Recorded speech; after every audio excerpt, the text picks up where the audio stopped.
Hello friends, welcome again to my YouTube channel. तो आज की इस वीडियो में हम डिस्कस करेंगे मिशन 95 प्लस के सेकंड एपिसोड के बारे में। इसका फर्स्ट एपिसोड ऑलरेडी अपलोड कर दिया गया है।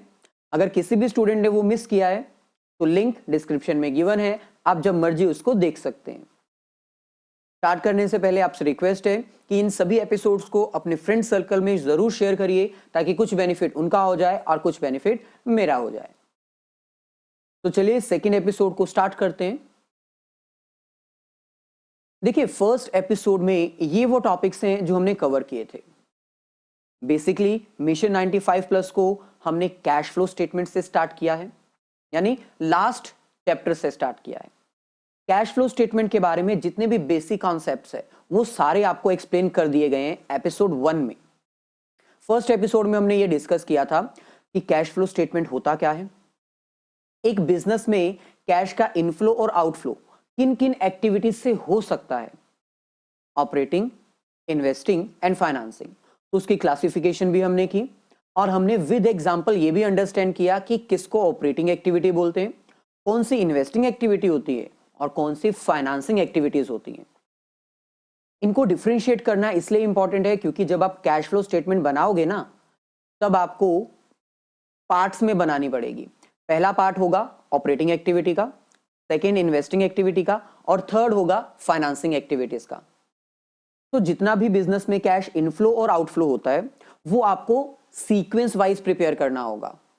3 एक्टिविटीज में पूरी कैश फ्लो स्टेटमेंट को डिवाइड करना होगा, उसके अकॉर्डिंग फिर इनफ्लो और आउटफ्लो रिकॉर्ड करना होगा।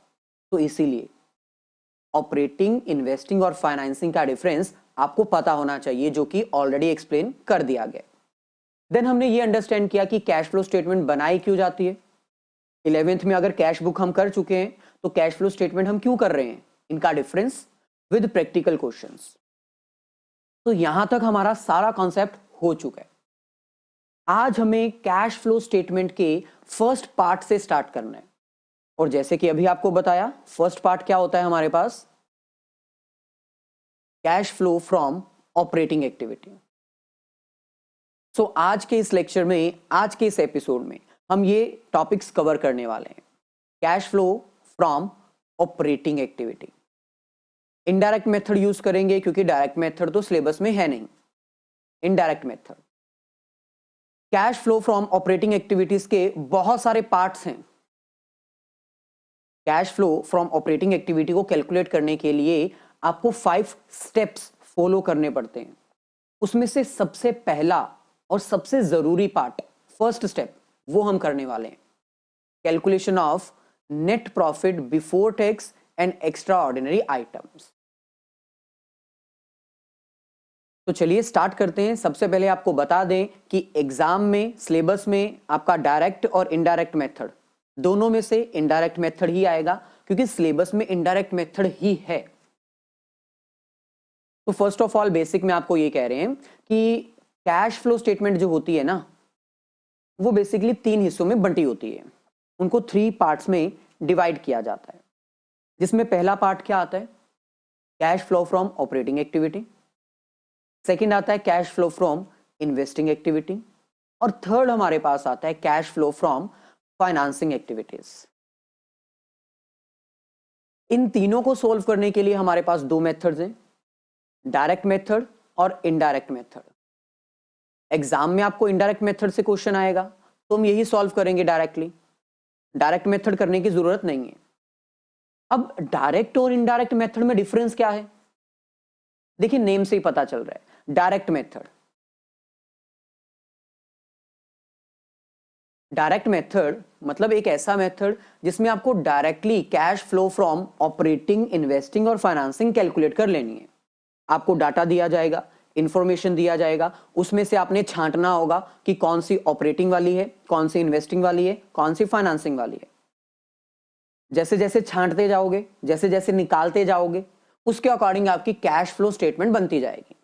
लेकिन ये इजी मेथड है, डायरेक्ट मेथड प्रेफर नहीं किया जाता। एग्जाम में भी आपको डायरेक्ट मेथड नहीं आने वाला। इनडायरेक्ट मेथड एक ऐसा मेथड है जो कि रिवर्स गियर में चलता है, यानी आपको बिजनेस की पूरी फाइनेंशियल स्टेटमेंट्स दे दी जाएंगी, क्योंकि कैश फ्लो स्टेटमेंट तो फाइनेंशियल स्टेटमेंट्स के बाद ही बनता है ना, trading, profit and loss, balance sheet, उसके बाद ही एक कंपनी कैश फ्लो स्टेटमेंट बनाती है। तो इसीलिए एग्जाम में एग्जामिनर भी यही प्रेफर करेगा। आपको पूरी की पूरी फाइनेंशियल स्टेटमेंट्स दे दी जाएंगी एक बिजनेस की, और उसकी हेल्प से बोला जाएगा कि आप कैश फ्लो स्टेटमेंट बनाओ। यानी डायरेक्ट मेथड तो पूछा नहीं गया, इनडायरेक्ट मेथड पूछा जाएगा। तो इनडायरेक्ट मेथड में आपको रिवर्स गियर में चलना होता है। बैलेंस शीट के थ्रू और फाइनेंशियल स्टेटमेंट्स में प्रॉफिट एंड लॉस के थ्रू जो इंफॉर्मेशन आपको मिलेगी वो आपने यूज करनी है।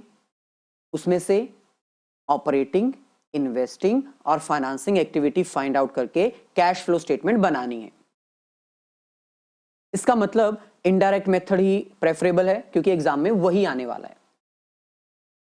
तो इनडायरेक्ट मेथड में पहली आइटम हमारे पास क्या आती है? First part, cash flow from operating activity.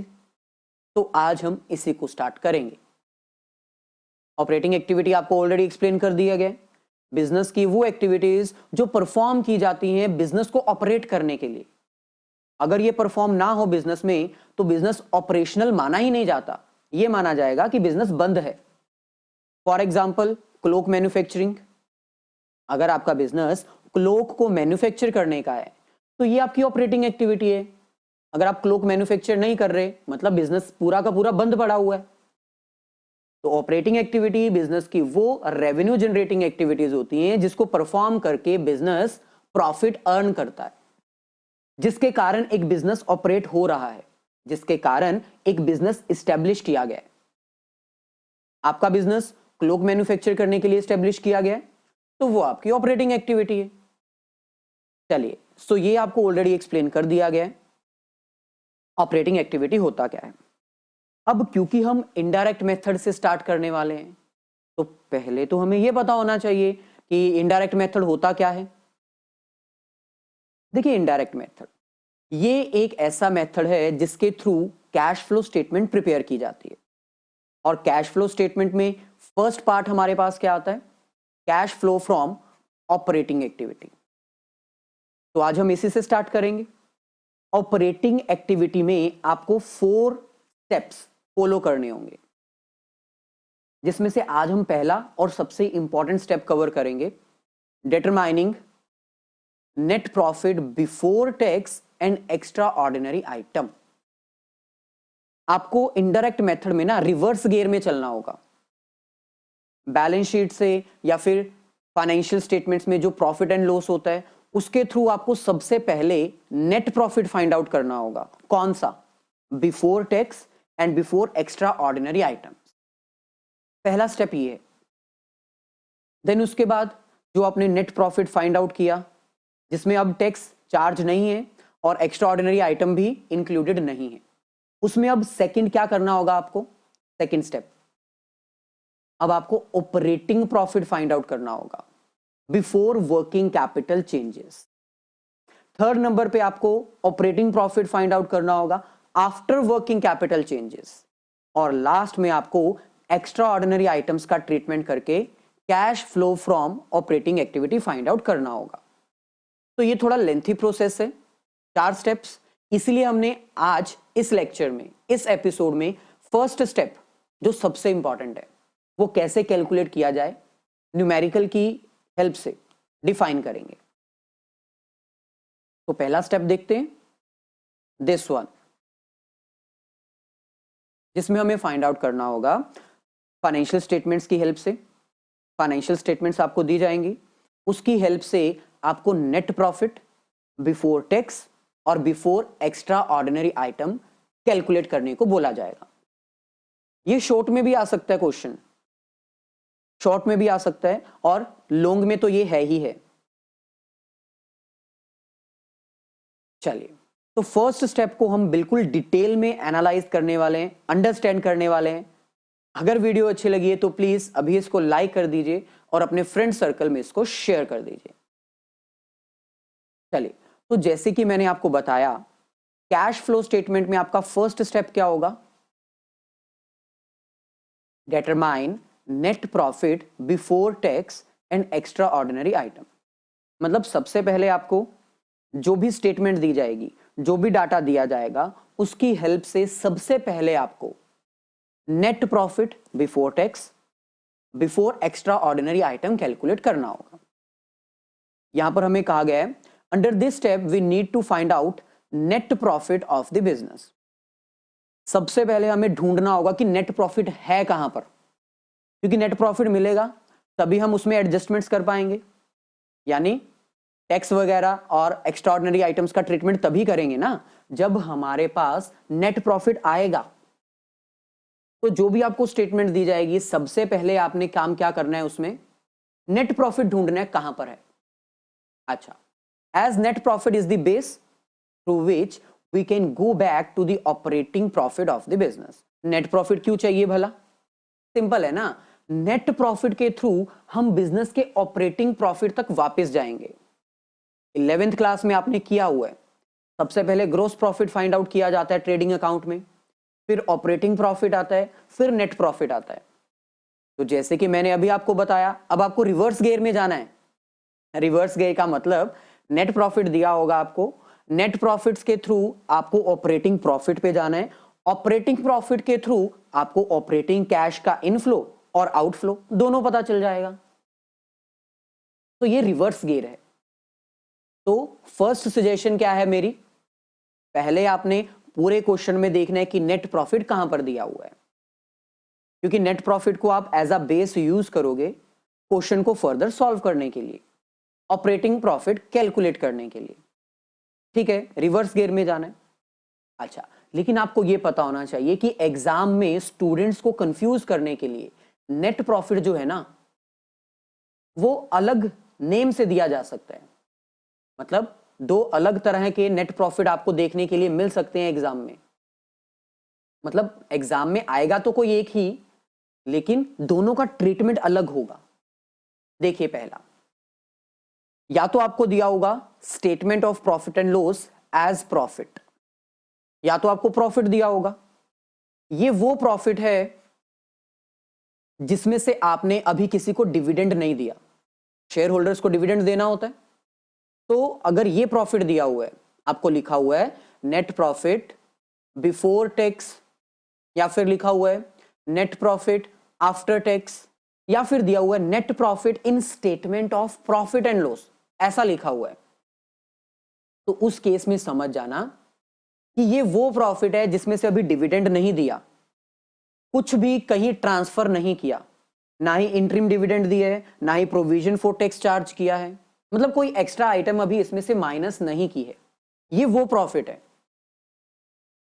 दूसरा प्रॉफिट कौन सा दिया जा सकता है आपको एग्जाम में? सरप्लस। अगर सरप्लस दिया है तो सरप्लस का मतलब क्या होता है? बैलेंस अमाउंट, जो पैसा बच गया सब कुछ एप्रोप्रिएट करने के बाद, balance amount of profit after appropriation. तो एग्जाम में पहला ये पॉइंट आपने देखना है। सबसे पहले आपके पास जो क्वेश्चन आएगा उसमें आपने देखना है कि प्रॉफिट कहां पर है, क्योंकि वो आपका बेस है, उसके थ्रू आप operating cash flow find out करोगे। दूसरी चीज आपने ये देखनी है कि वो प्रॉफिट दिया कौन सा है, वो नेट प्रॉफिट है या सरप्लस है।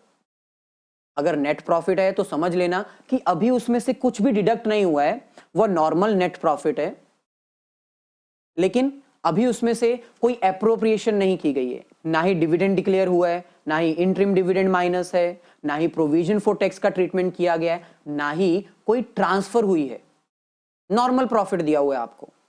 लेकिन अगर सरप्लस दिया हो तो समझ जाना कि आपको बैलेंस अमाउंट दी गई है, जिसमें से हो सकता है आपका प्रोविजन फॉर टैक्स माइनस हो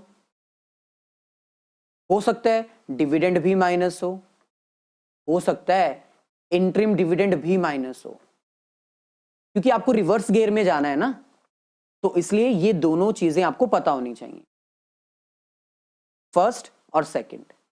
अब हम पहले वाले को अंडरस्टैंड करते हैं। मान लो कि आपको एग्जाम में ये फर्स्ट कंडीशन दी हुई है, मतलब आपको एग्जाम में वो नेट प्रॉफिट दिया हुआ है जिसमें से अभी कुछ भी एक्स्ट्रा चीजें माइनस नहीं है, तो ट्रीटमेंट क्या किया जाएगा, रिवर्स गियर कैसे अप्लाई करोगे, ये रहा सारा ट्रीटमेंट। अगर एग्जाम में आपको नेट प्रॉफिट दिया हुआ है जो कि नॉर्मल प्रॉफिट है, उस केस में net profit before tax and extraordinary item इस फॉर्मेट के थ्रू आप कैलकुलेट करोगे। ध्यान से समझ लो इसको। सबसे पहले तो आपको प्रॉफिट जो दिया होगा वो आपने यहां पर मेंशन करना है। कोई भी प्रॉफिट होगा आपके पास वो यहां पर आपने मेंशन कर देना है। अब क्योंकि आपको रिवर्स गियर में जाना होता है, रिवर्स गियर का मतलब क्या है, जो चीजें आपने माइनस की थी वो प्लस कर दोगे और जो प्लस की थी वो माइनस कर दोगे। रिवर्स गियर का मतलब यही होगा ना, बैकवर्ड जाना है आपने। तो जो आइटम्स आपने प्लस की थी वो माइनस करनी पड़ेंगी और जो माइनस की थी वो प्लस करनी पड़ेंगी, क्योंकि आपने रिवर्स गियर में जाना है। ये इनडायरेक्ट मेथड है। नेट प्रॉफिट से आपने पीछे की तरफ जाना है ऑपरेटिंग प्रॉफिट में।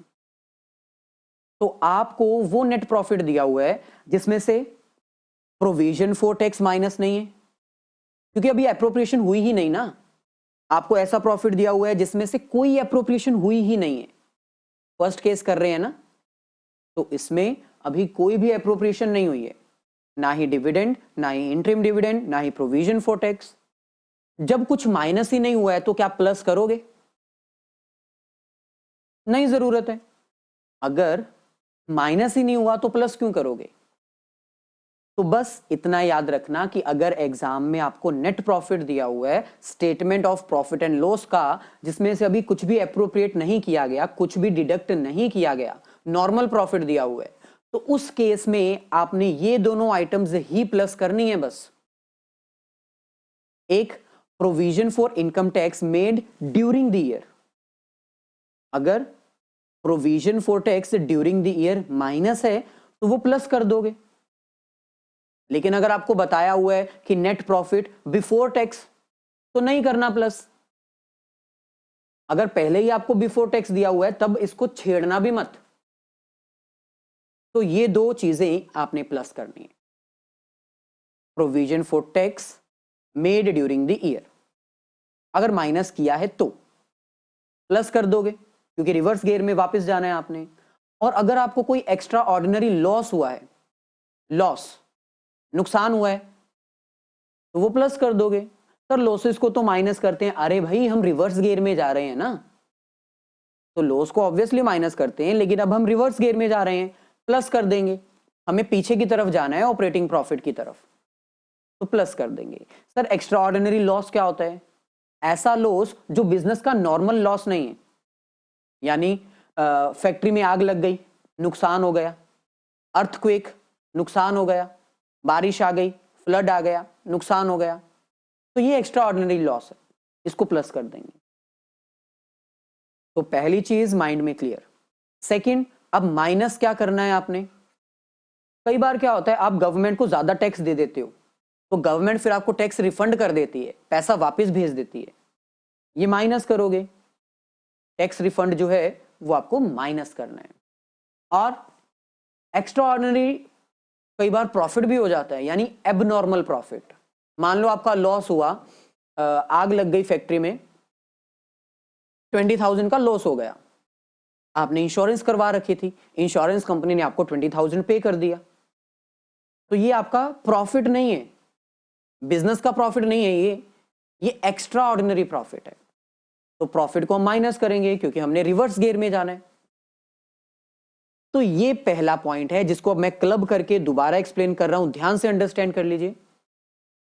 सबसे पहले आपने क्वेश्चन में ये चेक करना है कि आपको प्रॉफिट कौन सा दिया हुआ है, नेट प्रॉफिट के सरप्लस। नेट प्रॉफिट दिया हुआ है statement of profit and loss का, एज अ प्रॉफिट दिया हुआ है, तो मतलब इसमें से डिविडेंड वगैरह या ट्रांसफर वगैरह कुछ नहीं किया गया, ये नॉर्मल प्रॉफिट है। नॉर्मल प्रॉफिट के केस में आपको दो आइटम्स प्लस करनी है। कौन सी, एक तो provision for income tax made during the year, current year का करना है, ये याद रखना, कई बार प्रीवियस ईयर का भी दिया होता है। सो अगर टैक्स माइनस्ड है, आपको बताया होगा क्वेश्चन में कि टैक्स माइनस्ड है कि नहीं है। अगर कुछ नहीं बताया तो आपने यही एज्यूम करना है कि टैक्स जो है वो माइनस पहले से ही है। अब क्योंकि टैक्स माइनस है, आपने रिवर्स जाना है तो प्लस कर देना, इसलिए provision for income tax current year की हम प्लस कर देंगे। और अगर एक्स्ट्रा ऑर्डिनरी आइटम से आपको कोई लॉस हुआ है तो वो भी प्लस कर देंगे। सेकंड पॉइंट, कई बार गवर्नमेंट को आप ज्यादा टैक्स दे देते हो तो गवर्नमेंट आपको पैसा रिफंड कर देती है, इसको हम माइनस करेंगे क्योंकि रिवर्स गियर में जाना है ना। ऑब्वियसली हमें पैसा मिल रहा है, हमें प्लस करना चाहिए, लेकिन हमें तो रिवर्स गियर में जाना है, माइनस करेंगे। और अगर एक्स्ट्रा ऑर्डिनरी आइटम से कोई प्रॉफिट होता है तो वो भी क्या करेंगे, माइनस। बस ये 4 आइटम्स याद रखना, आपका पहला स्टेप हो जाएगा। लेकिन ये तो हमारा फर्स्ट केस है ना, जिसमें आपको नेट प्रॉफिट दिया होगा। अगर सरप्लस दिया हुआ तो थोड़ी और आइटम्स आपको प्लस करनी होंगी। देख लीजिए कौन से। अच्छा, सबसे पहले ये तीनों आइटम समझ लीजिए जो अभी हमने आपको यहां पर बताई हैं। प्रोविजन फॉर इनकम टैक्स क्या होता है? प्रोविजन का मतलब होता है वो अमाउंट जो आपने प्रॉफिट में से निकाल कर साइड पे रखी हुई है, प्रॉफिट में से निकाल कर साइड पे रखी हुई है, इसीलिए तो हम वापस प्लस कर रहे हैं। इनकम टैक्स की वो अमाउंट जो आपने प्रॉफिट में से निकाल कर साइड पे रखी हुई है फ्यूचर में टैक्स पे करने के लिए। तो प्रॉफिट में से आपने माइनस की ना ये अमाउंट, रिवर्स जाने के लिए प्लस कर देंगे। तो इसलिए तो हम यहां पर प्लस कर रहे हैं। ये हम प्रोविजन यहां पर प्लस इसीलिए कर रहे हैं क्योंकि प्रोविजन फॉर इनकम टैक्स वो अमाउंट होती है जो प्रॉफिट में से माइनस कर दी जाती है ताकि फ्यूचर में होने वाली टैक्स लायबिलिटी को हम पे कर पाए। इसीलिए तो प्लस कर रहे हैं क्योंकि हमें रिवर्स जाना है। तो provision for income tax clear, वो अमाउंट जो प्रॉफिट में से निकाल कर साइड पे रखी जाती है फ्यूचर में होने वाली टैक्स लायबिलिटी को पे करने के लिए। Second item, refund of income tax. ये तो मैंने अभी आपको बताया, कई बार गवर्नमेंट को हम ज्यादा टैक्स पे कर देते हैं तो गवर्नमेंट टैक्स की अमाउंट हमें वापस कर देती है। एक्स्ट्रा ऑर्डिनरी आइटम भी आपको बता दिया। एक्स्ट्रा ऑर्डिनरी आइटम्स मतलब वो आइटम्स जो बिजनेस से रिलेटेड नहीं है। सडनली कोई हमें प्रॉफिट हो जाए, सडनली हमें कोई लॉस हो जाए, वो एबनॉर्मल प्रॉफिट और लॉस है। जैसे फायर, अर्थक्वेक, फ्लड, ये इसकी कुछ एग्जांपल्स हो सकती हैं। अब आ जाते हैं इस इंपॉर्टेंट कॉन्सेप्ट पर जिसका एग्जाम में आने का चांस सबसे हाई है। मान लो कि आपको जो नेट प्रॉफिट दिया हुआ है statement of profit and loss में, वो नॉर्मल प्रॉफिट नहीं, वो सरप्लस है। सरप्लस का मतलब क्या होता है? वो अमाउंट जो सब कुछ एडजस्ट करने के बाद बिजनेस के पास बच गई है। मतलब इसमें से हमने डिविडेंड भी दे दिया, कुछ पैसा हमने ट्रांसफर करके अपने पास भी रख लिया, प्रोविजन फॉर टैक्स भी कर दिया, इंटरिम डिविडेंड भी दे दिया, तो उसका क्या ट्रीटमेंट होगा? इस सिचुएशन में अगर एग्जाम में आपको सरप्लस आता है तो इस सिचुएशन में हम नेट प्रॉफिट बिफोर टैक्स और बिफोर एक्स्ट्रा ऑर्डिनरी आइटम कैसे कैलकुलेट करेंगे? बहुत सिंपल है। जो जो चीजें आपने एप्रोप्रिएट की, एप्रोप्रिएट का मतलब समझते हो ना, डिवाइड करना।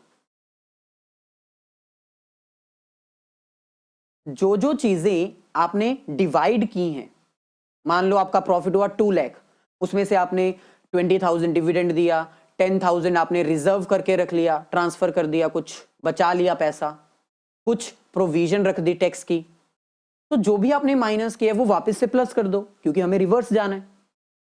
यही करेंगे ना? तो देखिए, मान लो कि आपको सरप्लस दिया हुआ है जो कि बैलेंस अमाउंट है statement of profit and loss की, तो जो भी अमाउंट होगी उसमें वो सारी आइटम्स प्लस कर देना जो आपने माइनस की हैं। बस थोड़ा ध्यान रखना, डिविडेंड जो आपने पे किया है करंट ईयर का, डिविडेंड प्रॉफिट में से देते हैं ना, तो प्रॉफिट में से देते हैं तो प्रॉफिट में से माइनस किया होगा। जो चीज माइनस की थी अब उसको हम प्लस कर देंगे रिवर्स जाने के लिए, तो ये हो जाएगा plus. Next, interim dividend. Interim dividend का मतलब होता है कई बार बिजनेसेस जो है ना वो during the year dividend declare कर देते हैं। एक तो होता है फाइनल डिविडेंड जो एंड में डिक्लेयर किया जाता है साल के अंत में, लेकिन ड्यूरिंग द ईयर भी कई बार डिविडेंड दे देती है फर्म्स, तो वो भी प्रॉफिट में से दिया जाता है, उसको भी प्लस करेंगे। अगर आपके बिजनेस ने कुछ पैसा बचाकर रख लिया, ट्रांसफर कर दिया किसी भी चीज के लिए, तो वो भी हमें वापस से प्लस करना होगा। अगर आपने प्रोविजन क्रिएट किए, ये दोनों आइटम्स तो वही वाली हैं जो अभी हमने की थी। अगर आपने कोई प्रोविजन क्रिएट किए टैक्स की during the year, current year, उसको भी हम क्या करेंगे, प्लस करेंगे। और अगर कोई लॉस हुआ है तो वो भी हम प्लस कर देंगे। मतलब ये वो सारी आइटम्स हैं जो नॉर्मली हमें रिवर्स जाने के लिए प्लस करनी पड़ेंगी, और माइनस करने वाली तो वही दो आइटम्स हैं। अगर गवर्नमेंट ने हमें कोई टैक्स रिफंड दिया है तो वो माइनस करेंगे, और अगर कोई एक्स्ट्रा ऑर्डिनरी आइटम से प्रॉफिट होता है तो वो भी माइनस करेंगे। आई होप कि यहां तक का सारा कॉन्सेप्ट क्लियर है। बिल्कुल डिटेल में एक्सप्लेन कर दिया। अब हम इसके कुछ प्रैक्टिकल क्वेश्चन सॉल्व करेंगे, लेकिन पहले आपको ना ये डिविडेंड का थोड़ा खेल समझा दें कि है क्या। बहुत कंफ्यूज करता है एग्जाम में। ओवरव्यू दे देते हैं, जैसे जैसे हमें हमारे एपिसोड्स आगे बढ़ते जाएंगे तो डिविडेंड, प्रोविजन फॉर टैक्स, वो सारा क्लियर होता जाएगा। चलिए देखिए, डिविडेंड तो आपको पता ही है क्या होता है। शेयर होल्डर्स को प्रॉफिट में से डिविडेंड देना पड़ता है, क्योंकि उन्होंने पैसा बिजनेस में इन्वेस्ट जो किया है, वो ऑनर्स हैं, तो उनको डिविडेंड तो देना पड़ेगा। तो जो डिविडेंड हम डिक्लेयर करते हैं वो हमें क्या करना पड़ेगा, ऐड करना पड़ेगा। किसमें, अभी आपको बताया नेट प्रॉफिट बिफोर टैक्स और एक्स्ट्रा ऑर्डिनरी आइटम को कैलकुलेट करने के लिए।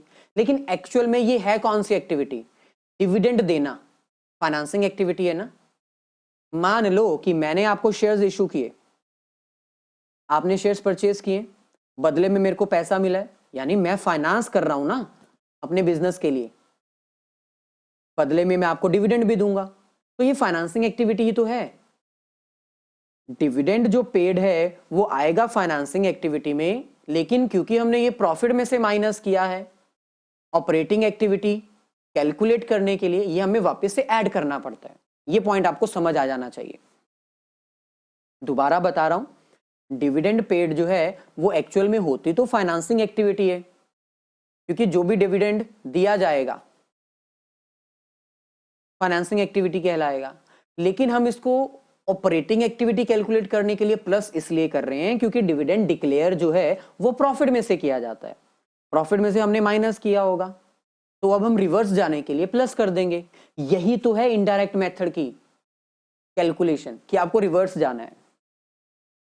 उसके बाद and to go back to the original profit we will add it to non profit non operating activity. तो ये दोनों पॉइंट्स मैंने बता दिए आपको, अब क्लियर है। डिविडेंड फाइनेंसिंग एक्टिविटी है, फाइनेंसिंग एक्टिविटी में ये क्या होती है, माइनस होती है, क्योंकि कैश आउटफ्लो है ना। डिविडेंड अगर मैं दूंगा आपको तो कैश आउटफ्लो है, आता फाइनेंसिंग एक्टिविटी में, लेकिन ऑपरेटिंग एक्टिविटी में ये मेजर रोल परफॉर्म करता है ताकि हम रिवर्स जाकर अपनी ऑपरेटिंग एक्टिविटी तक पहुंच पाए। अच्छा, ये तो हो गया फाइनल डिविडेंड। अब प्रोपोज्ड डिविडेंड भी होती है एक चीज। प्रोपोज्ड डिविडेंड का मतलब होता है कि डिविडेंड अभी दिया नहीं है, अभी सिर्फ डिक्लेयर किया है, डिक्लेरेशन, डिक्लेयर। तो इसमें आपको दो पॉइंट समझने होंगे। कई बार आपको दो डिविडेंड्स दिए होते हैं, प्रोपोज्ड डिविडेंड ना दो दिए होते हैं, 2019 और 2020। कौन सा वाला प्लस करोगे, प्रीवियस ईयर वाला, याद रखना, क्योंकि कंपनी ने डिविडेंड डिक्लेयर किया था 2019 में मान लो 2 लाख, और 2020 में डिक्लेयर किया है 1,50,000। तो जो डिविडेंड 2019 में डिक्लेयर किया है वो कब पे किया जाएगा, 2020 में। तो पेमेंट कौन सी गई, 2 लाख वाली पेमेंट गई ना।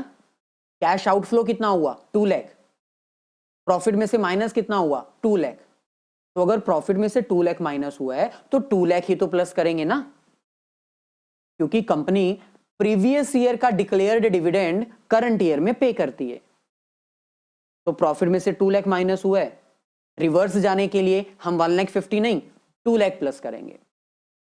तो फिर सर 1,50,000 का क्या ट्रीटमेंट किया जाएगा, ये तो नेक्स्ट ईयर में दिया जाएगा ना। 2020 में 1,50,000 अगर डिक्लेयर किया गया है तो उसकी पेमेंट तो 2021 में की जाएगी। तो इसलिए आपको याद रखना है कि ये जो प्रीवियस ईयर का डिविडेंड है जो डिक्लेयर किया गया प्रोपोज्ड डिविडेंड, वही हमें क्या करना होता है, प्लस करना होता है।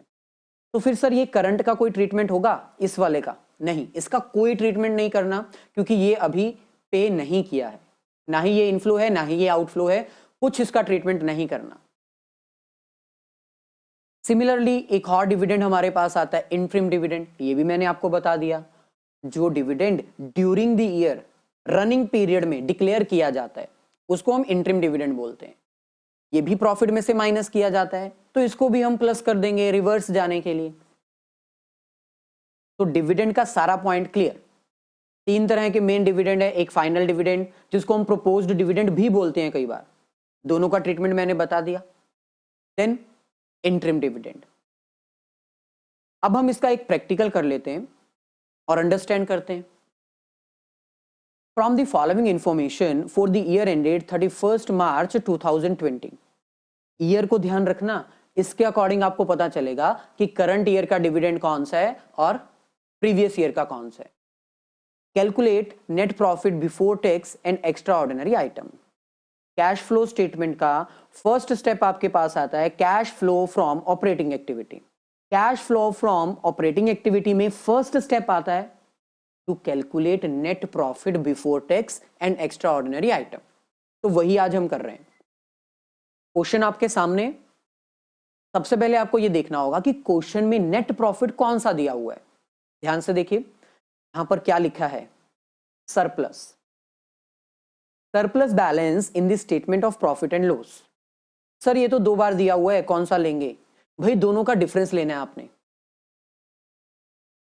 ये वो प्रॉफिट है, ये वो सरप्लस है जो करंट ईयर की बिगिनिंग में आपको दिखाया गया, यानी ये आपका प्रॉफिट है 1 अप्रैल 2019 का।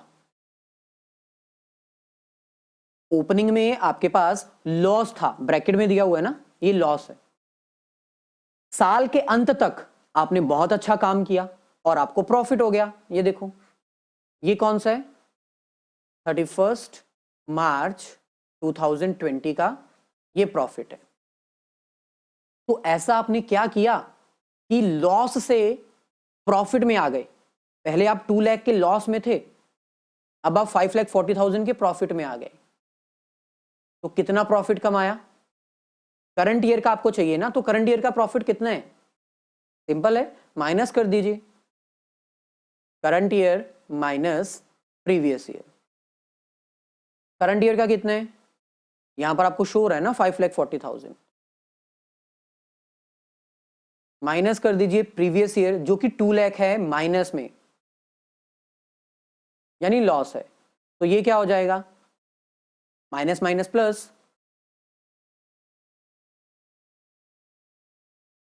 तो ये हमारे पास आएगा 7,40,000। तो ये पॉइंट आपने ध्यान में रखना है।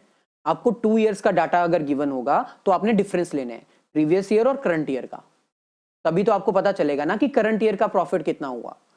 तो करंट ईयर का जो प्रॉफिट है आफ्टर एप्रोप्रिएशन, क्योंकि सरप्लस है ना ये आपका, नेट प्रॉफिट नहीं है, ये सरप्लस है। सो सब कुछ डिवाइड करने के बाद आपके पास 7,40,000 का प्रॉफिट हुआ करंट ईयर का। डिफरेंस हमने इसलिए लिया क्योंकि ये आपका बिगिनिंग का लॉस था और ये आपका क्लोजिंग का प्रॉफिट है। दोनों को अगर हम डिफरेंस में फाइंड आउट करेंगे तभी हमें पता चलेगा ना कि करंट ईयर का कितना हमें प्रॉफिट हुआ। सिंपल सी बात है, जैसे मैंने आपको बोला कि आपके पास बिगिनिंग में 10,000 था, आपके पास बिगिनिंग में, ईयर की बिगिनिंग में 10,000 आपके पास था, अब वो 70,000 हो गया। तो डिफरेंस कैसे फाइंड आउट करोगे? करंट ईयर से प्रीवियस ईयर माइनस करोगे ना। 70,000 आपके पास अब है, 10,000 पहले था, तो आपने जमा कितना किया और 60,000 और आपकी सेविंग्स बढ़ गई ना। तो सेम कंडीशन इसमें अप्लाई होती है। तो सबसे पहले आपको आपके फॉर्मेट में यही लिखना है। अब क्योंकि ये पूरा फुल फ्लेज क्वेश्चन नहीं है तो इसमें आप हेडिंग लिख सकते हो नेट प्रॉफिट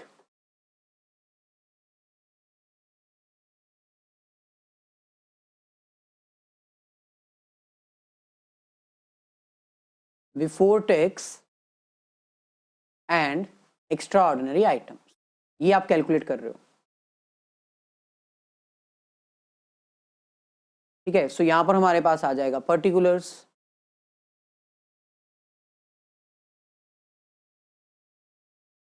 और यहां पर हमारे पास आएगी अमाउंट। क्वेश्चन में सबसे पहले आपको क्या चाहिए, फॉर्मेट मैंने अभी आपको बताया डिटेल में। सबसे पहले आपको चाहिए surplus as per balance in statement of profit and loss, जो कि अभी आपने कैलकुलेट किया क्वेश्चन के अकॉर्डिंग 7,40,000। तो यहां पर हम लिख देते हैं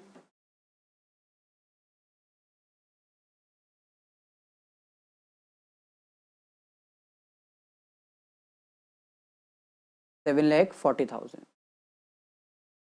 अब क्योंकि ये हमारा सरप्लस है, नॉर्मल प्रॉफिट नहीं है, तो इसका मतलब इसमें से आपका जितनी भी अप्रोप्रिएशन है वो सारी हो चुकी हैं, टैक्स भी, डिविडेंड भी, इंटरिम डिविडेंड भी, प्रपोज डिविडेंड भी और ट्रांसफर भी, सब हो चुका है। तो सबसे पहले देखिए आपके पास दो प्रोपोज्ड डिविडेंड दिए हुए हैं। Propose dividend for the year ended 31 March 2020। आपका कौन सा ईयर चल रहा है, पहले मैं इसको इरेज कर देता हूं ताकि थोड़ा क्लियर हो जाए।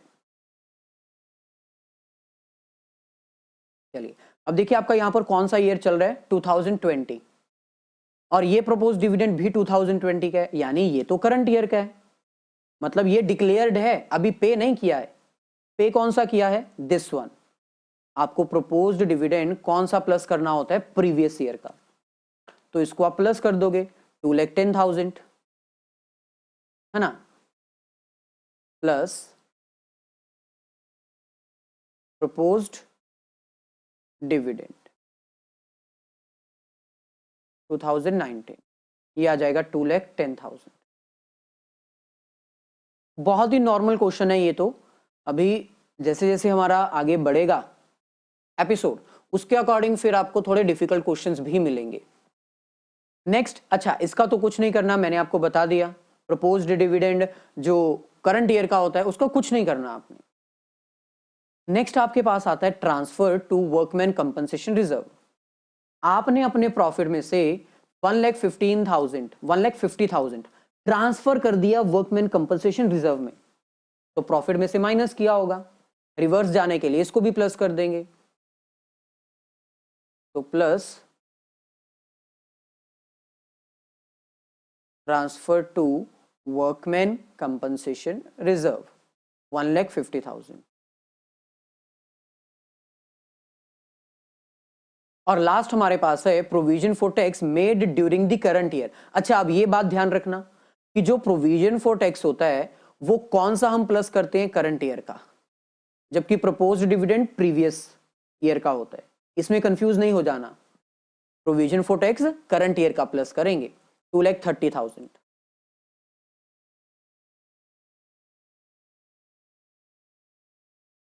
तो प्रोविजन फॉर टैक्स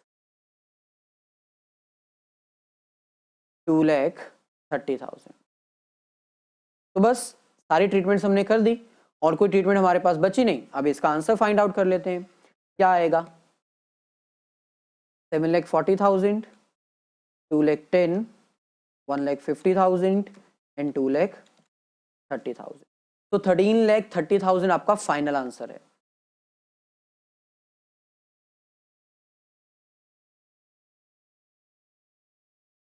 इसमें और कोई ट्रीटमेंट आपको अब करने की जरूरत नहीं है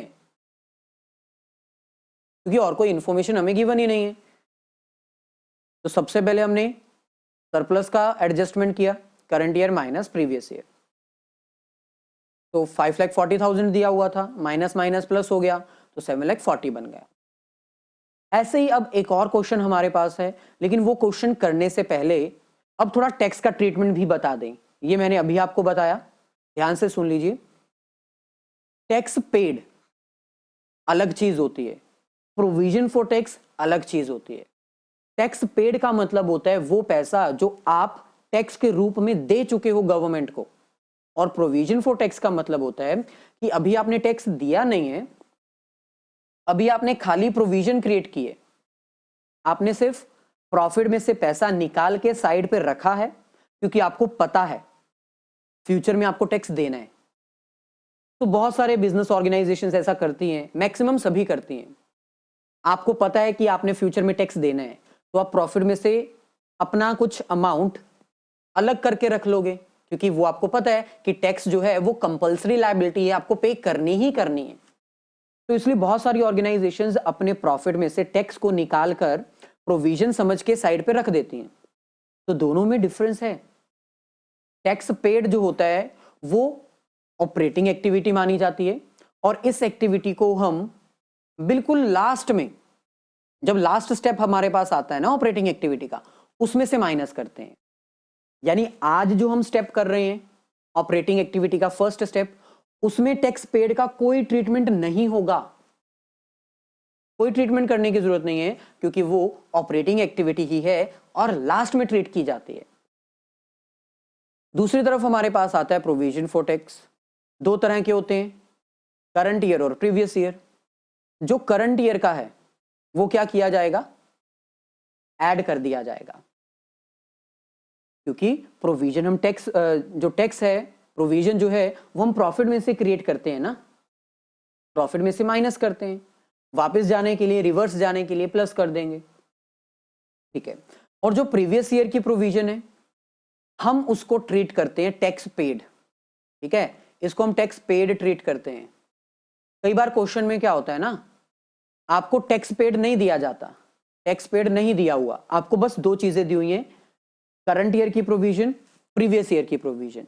जो करंट ईयर की प्रोविजन है वो तो आप ऐड कर दोगे, नेट प्रॉफिट बिफोर टैक्स और एक्स्ट्रा ऑर्डिनरी आइटम को कैलकुलेट करने के लिए करंट ईयर की प्रोविजन का टैक्स आप ऐड कर दोगे, और प्रीवियस ईयर का जो दिया हुआ है वो आप टैक्स पेड समझ लोगे ना, जो टैक्स पे किया है आपने, तो वो टैक्स पेड माना जाएगा। और टैक्स पेड का ट्रीटमेंट क्या होता है, वो डिडक्ट किया जाता है लास्ट में, यानी माइनस किया जाता है, तो माइनस कर देंगे। लेकिन अगर एग्जाम में ये तीनों इंफॉर्मेशन दी हो तो तब इसका ट्रीटमेंट हम नेक्स्ट एपिसोड में अंडरस्टैंड करते हैं। अगर आपको मान लो टैक्स पेड भी दिया हुआ है, करंट ईयर की प्रोविजन भी दी हुई है, प्रीवियस ईयर की प्रोविजन भी दी हुई है, तब आपको इसका ना अकाउंट बनाना पड़ेगा, तो वो हम नेक्स्ट लेक्चर में डिस्कस करते हैं। फिलहाल हमारे पास ये क्वेश्चन है जिसको अब हमें सॉल्व करना है। तो क्वेश्चन में हमें कह रहे हैं, from the following information related to the year ended 31 March 2020 calculate net profit before tax and extraordinary item. Year कौन सा है, 2020, क्योंकि ये जानना जरूरी है ना। आपने नेट प्रॉफिट कैलकुलेट करना है बिफोर टैक्स और एक्स्ट्रा ऑर्डिनरी आइटम, ठीक है। पहली चीज आपको क्या ध्यान में रखनी होती है एग्जाम के टाइम पर भी और अभी भी, नेट प्रॉफिट गिवन है कि सरप्लस, क्योंकि अगर नेट प्रॉफिट गिवन है तो आपको दो चीजें प्लस करनी होती है और दो ही चीजें माइनस करनी होती हैं, लेकिन यहां पर हमें सरप्लस दिया हुआ है। सरप्लस दिया है तो मतलब ये वो नेट प्रॉफिट है जिसमें से ऑलरेडी सारी चीजें माइनस्ड हैं, आपको रिवर्स जाने के लिए वो सारी चीजें फिर से प्लस करनी पड़ेंगी। तो पहली चीज तो आपको देखनी होगी कि भाई नेट प्रॉफिट है कितना, नेट प्रॉफिट कितना है, करंट ईयर और प्रीवियस ईयर को माइनस करके पता चलेगा ना। इस साल के शुरुआत में 2 लाख आपका प्रॉफिट ऑलरेडी है, और अंत तक जाते जाते ये 6,72,000 हो गया। कैसे, आपने हार्डवर्क किया और पैसे कमाए, तो 6,20,000 आपका राइट नाउ बैलेंस है, जिसमें से 2 लाख तो प्रीवियस ईयर का है, तो इसको माइनस करके करंट ईयर का प्रॉफिट कितना आ जाएगा, 4,72,000। तो अगर आपको 2 इयर्स का डाटा गिवन है तो उसकी ट्रीटमेंट आपको ऐसे ही करनी पड़ेगी। पहला पॉइंट, मैंने स्टेप वाइज सारे पॉइंट्स बताए, पहले क्वेश्चन को रीड करना है, डेट देखनी है कौन सी है, फिर क्वेश्चन में चेक करना है कि सरप्लस गिवन है कि नेट प्रॉफिट, उसके अकॉर्डिंग फिर आपके वो फॉर्मेट फॉलो किए जाएंगे। तो यहां पर हमें सरप्लस गिवन है तो यहां पर हम लिख देते हैं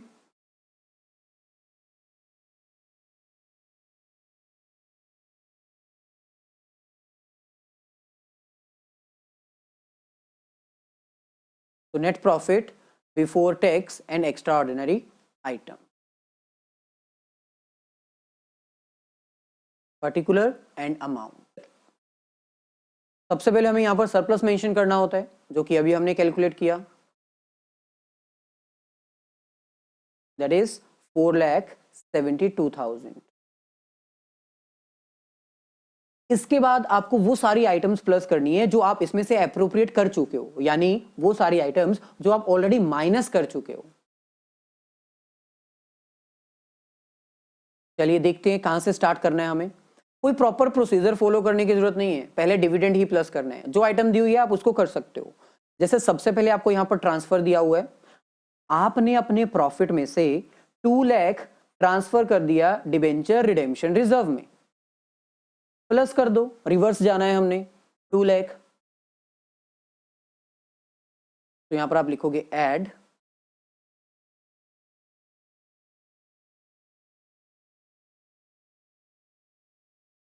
transfer to debenture redemption reserve. आप ट्राई करो कि फुल फॉर्म ही मेंशन करना, 2 लाख। देन नेक्स्ट हमारे पास है प्रोपोज्ड डिविडेंड। अच्छा, अब प्रोपोज्ड डिविडेंड हमें कौन सा प्लस करना होता है? प्रीवियस ईयर का। यहां पर हमें कौन सा गिवन है? 2019, यानी प्रीवियस ईयर का ही है। कैसे पता चला? देख लीजिए, यहां पर 2020 चल रहा है तो ये तो फिर प्रीवियस ईयर का हुआ ना, प्लस कर देंगे 1,80,000।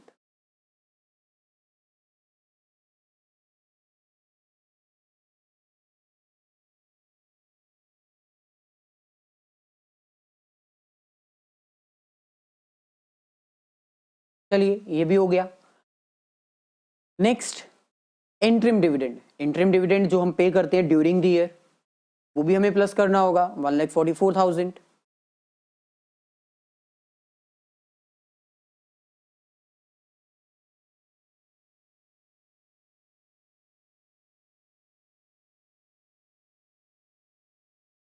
चलिए ये भी हो गया। Next provision for tax made during the current year और इनकम टैक्स पेड। अब देखो हमें दो इंफॉर्मेशन गिवन है। ये क्या है? प्रोविजन जो हमने करंट ईयर में प्रिपेयर की है, यानी ये एक्चुअल टैक्स पेड नहीं है। टैक्स पेड तो ये है। टैक्स पेड का treatment net profit before tax और एक्स्ट्रा ऑर्डिनरी आइटम में नहीं आता, ये लास्ट में आता है, ऑपरेटिंग एक्टिविटी में लास्ट में आता है, तो इसका तो कोई ट्रीटमेंट करने की जरूरत नहीं है। प्रोविजन फॉर टैक्स हमें कौन सा चाहिए होता है? करंट ईयर का, वही हमें दिया हुआ है। अगर इन दोनों के साथ साथ हमें provision for tax previous year का भी दिया होता तब हमें अकाउंट बनाना पड़ना था, लेकिन अब तो नहीं दिया तो डायरेक्टली हम इसको प्लस कर देते हैं 2 लाख।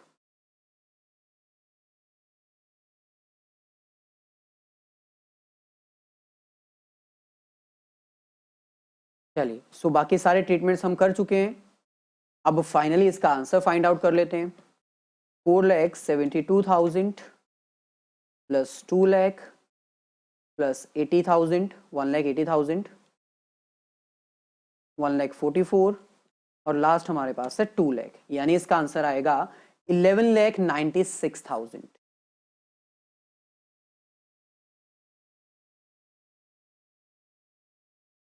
तो ये सारे पॉइंट्स आपको ध्यान में रखने हैं। पहला स्टेप आपको डिटेल में इसीलिए बताया क्योंकि पहले स्टेप से ही आपकी शुरुआत होती है। अगर पहला ही स्टेप गलत हो गया तो एग्जामिनर फर्दर जाके चेक नहीं करना चाहेगा।